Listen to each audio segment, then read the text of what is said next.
Hey guys, welcome to the next installment and ultimately the conclusion of our drone saga. Sadly, she's all boxed up here, ready to go off to a new home. I've been working on this video, well, it's sort of been sitting there waiting to be finished for about 2 or 3 weeks, so I wasn't really sure whether I wanted to bother finishing it or continue working on it, but since we don't have anything else to give you guys this week, since Nat's injured, I thought I'd quickly wrap it up and put it up on YouTube for you guys. You know, just a disclaimer, there's no dirt biking in this video, but hopefully some of you guys will get a laugh or at least a bit of entertainment out of our misfortune. So anyway, grab a beer, sit back and enjoy our tale of destruction, which starts right here.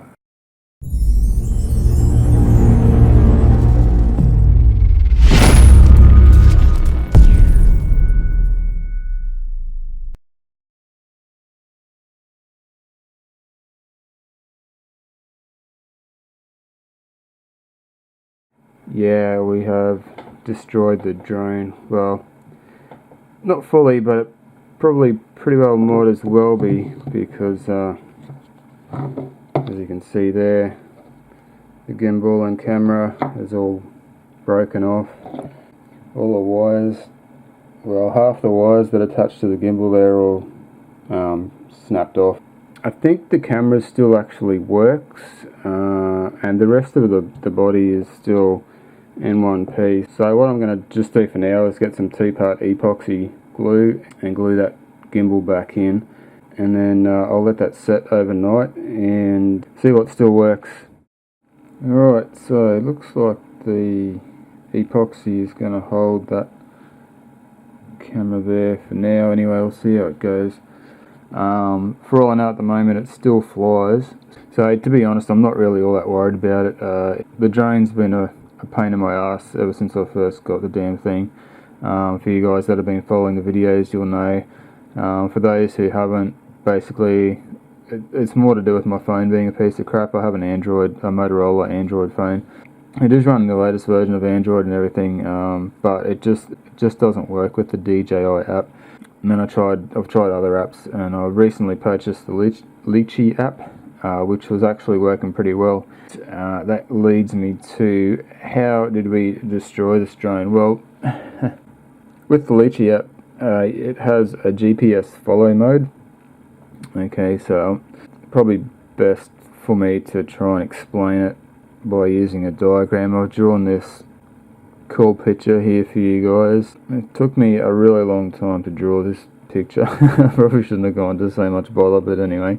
So yeah, it was Friday afternoon, sort of. I just wanted to quickly check or test out this GPS follow me mode. So when Nat got home from work, it was late in the hour, it was getting dark. So we jumped in the car, we set the drone's altitude to 30 meters, and I set it to about 30 meters away from the car. So it just follows you. Obviously, you carry the remote and your phone with you inside the vehicle or whatever, and it will just follow you around and video you from wherever. You can set it to follow you from in front or behind or whatever. Anyway, so yeah, I set it to 30 meters high. I knew that there was nothing sort of around our block or in the area that will, any obstacles that it would hit at that height. I knew it would clear everything, so that was fine. Now we did a couple of laps of the block, and then Nat decided to go a little bit further, so we ended up sort of going up an incline. Now the drone will actually increase its altitude if you start going up, but only if your phone has a barometer or a pressure sensor, which obviously mine's a piece of crap and it doesn't. So basically the drone will just stay at 30 meters or whatever you set it to, above where it took off from. So if you start going up a hill, it's not going to start going up, it's just going to keep flying straight across. And what actually happened was we went up, and I knew that was the case, but I didn't think we were going up high enough for it to really matter. Like, we were going uphill, but I could see the drone out the window of the car, and I could tell that it was clearing the trees and everything. It was fine. we got to an intersection, and right after that intersection was just clear open ground, but there was one huge freaking tree right on the edge of this dude's property that was at the top of the hill sort of thing. And we were doing like 60k an hour in the car, and I looked around and I thought that's going to hit that damn tree, but there was nothing I could do. I didn't have time to react and put the drone back on manual control. I just saw it zipping along at full speed, 50k an hour, whatever, and it was going for it, and it just went whack into the top of this tree. It was a big tree, so it was still quite a way off the ground, unfortunately, and it dropped and hit straight on hard ground, and must have landed pretty much on the gimbal. So we retrieved the drone, and obviously it was busted. Wasn't real happy, but so I haven't had a chance to try it out or anything yet. So I'm pretty sure that the gimbal's not going to work anymore, but hopefully the camera will still work and we'll still get a video feed to my phone. I don't know how useful it's going to be, but anyway, I guess the first thing to do is see if the damn thing's going to fly still. It should. It doesn't look to be damaged anywhere else, but I just don't know if it will throw an error or something if the gimbal's stuffed or whatever.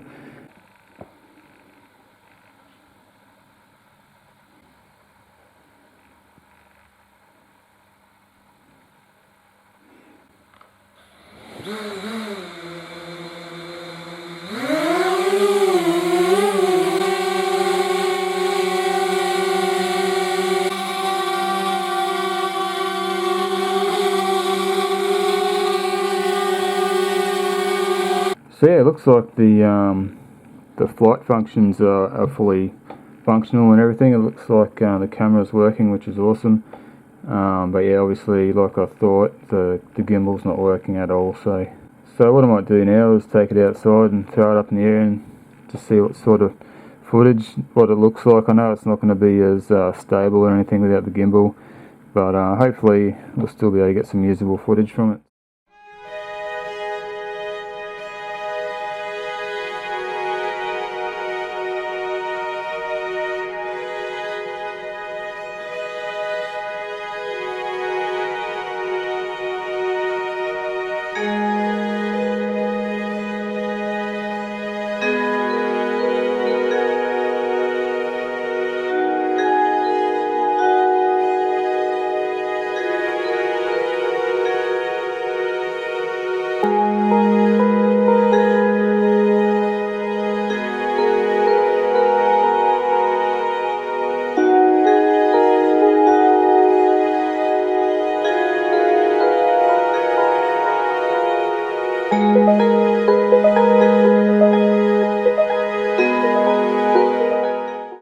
So yeah guys, obviously the footage from the built-in camera is not ideal.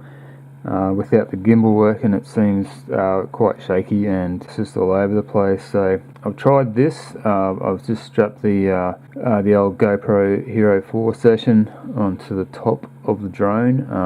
I actually took it out like this and had a bit of a fly.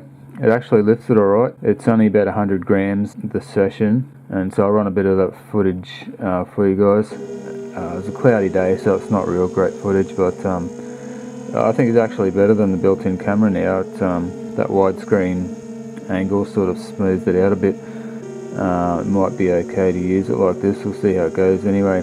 But yeah, because you can see the propellers and stuff in the shot, I thought I'd give it a try strapping the session to the bottom. I've just stuck a mount on there with a sticky pad onto the battery, and we'll see how that goes.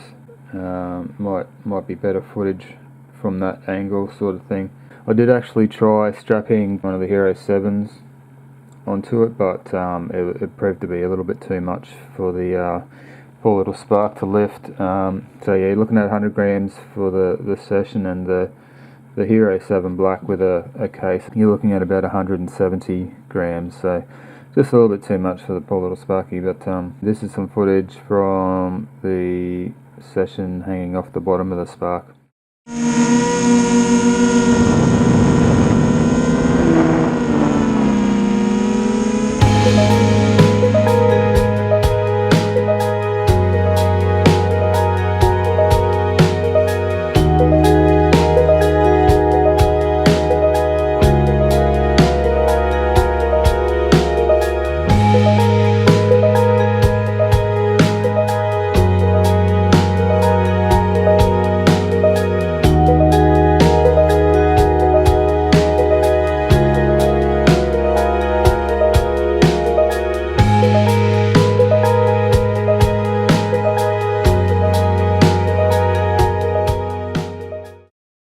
So yeah, as you could see, that footage was there, but it was pretty unusable with the GoPro. It'd be okay for sort of actiony shots if you're really good at flying the drone, sort of, and following a motorbike with it. But it's been a couple of weeks since I started on this video, and since I crashed the drone, and since then I've decided to just purchase a couple of parts off eBay to properly fix it, and I'm going to try and fix it myself. So I had to purchase a new gimbal, just the housing.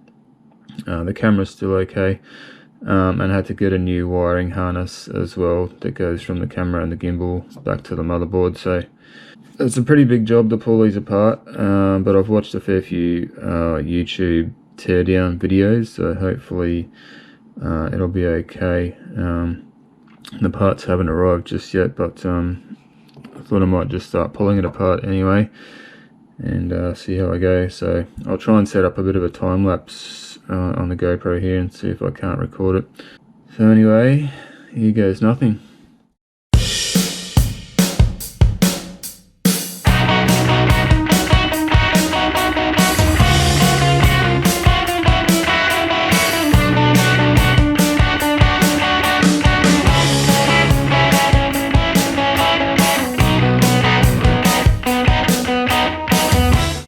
Alright, so this assembly is complete as far as I need to go anyway.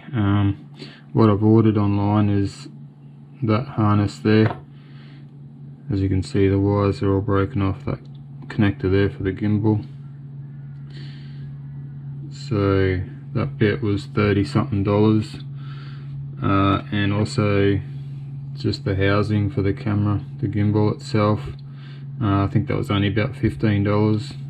I'm not sure if the eBay crap's going to be any good, but I thought for about 45 bucks in parts it was worth a try. Yeah, once the new parts arrive, I'll see how I go putting it all back together.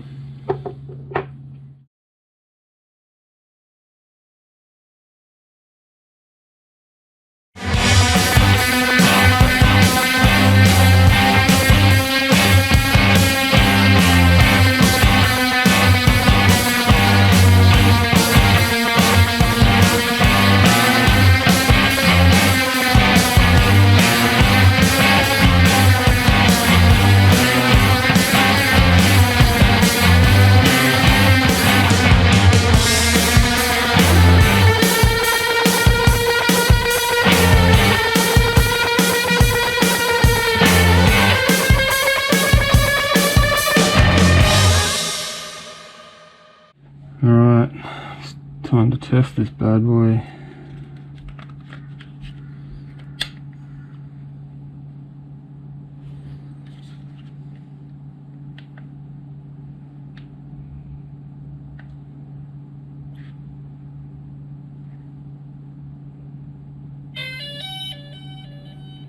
And so after really taking my time and trying to do a decent job putting the drone back together, initially there was no video feed at all. It's like the camera wasn't working, and the gimbal was also, it was sort of working, but it was tilted to the left and trying to point upwards. So yeah, I ended up pulling it apart again and reconnecting all the little electrical connections and everything, and put it back together, and I ended up getting a video feed. The camera was working again, but the gimbal was still jammed.